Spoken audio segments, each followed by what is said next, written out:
Assalamualaikum warahmatullahi wabarakatuh. Perkenalkan, nama saya Irene Alia Siva dengan NIM 123100136 Prodi PGMI kelas 2E.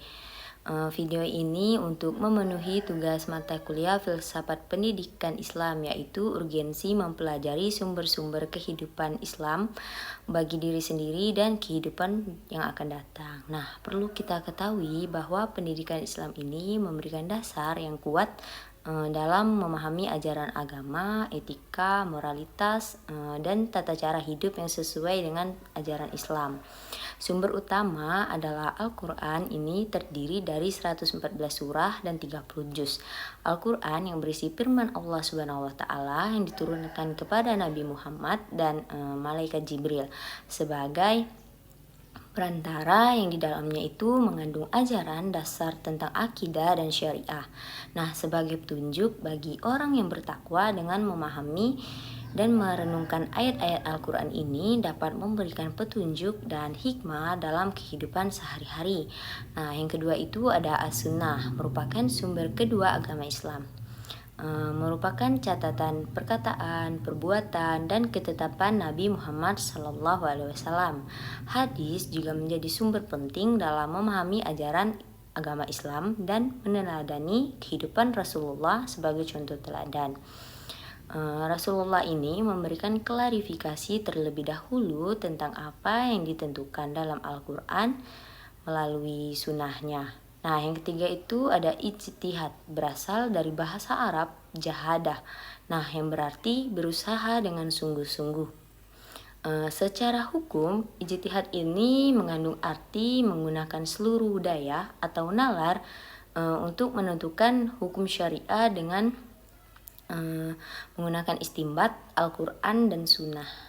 Di dalam ijtihad ini berkaitan dengan permasalahan yang tidak sepenuhnya dijelaskan dalam Al-Quran dan Sunnah, khususnya yang berkaitan dengan ilmu pengetahuan dan perkembangan peradaban zaman. Nah, dengan kita mempelajari ini ada satu, ketakwaan dan kebahagiaan spiritual. Pendidikan Islam ini membantu memperdalam pemahaman tentang agama dan meningkatkan ketakwaan kepada Allah. Dengan demikian, seseorang ini dapat mencapai kebahagiaan spiritual yang mendalam. Yang kedua ini ada pedoman dalam kehidupan sehari-hari. Sumber-sumber pendidikan Islam ini memberikan pedoman yang jelas dalam menjalani kehidupan sehari-hari, baik dalam hubungan sosial, pekerjaan, maupun kegiatan sehari-hari dan lain-lain. Yang ketiga itu membentuk karakter yang mulia. Nah, pendidikan Islam ini membantu dalam pembentukan karakter yang mulia seperti kejujuran, keikhlasan, kesabaran, dan kasih sayang. Dengan ini akan membantu seseorang menjadi individu yang lebih baik dalam masyarakat. Nah, yang keempat itu ada persiapan untuk masa depan. Nah, dengan memahami ajaran Islam secara mendalam, seseorang ini dapat mempersiapkan diri untuk menghadapi tantangan di masa depan dengan keyakinan dan kebijaksanaan yang diperoleh dari sumber-sumber pendidikan Islam.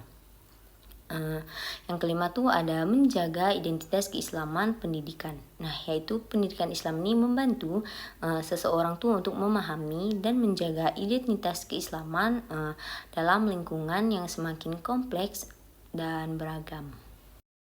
Nah, yang keenam itu ada mengembangkan keterampilan berpikir kritis, di mana pendidikan Islam ini tidak hanya mengajarkan tentang ajaran agama, tetapi juga mengembangkan keterampilan berpikir kritis dan analitis.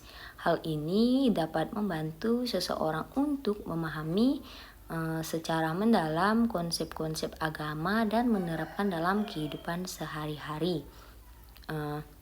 Yang ketujuh ini ada memperkuat hubungan dengan Allah.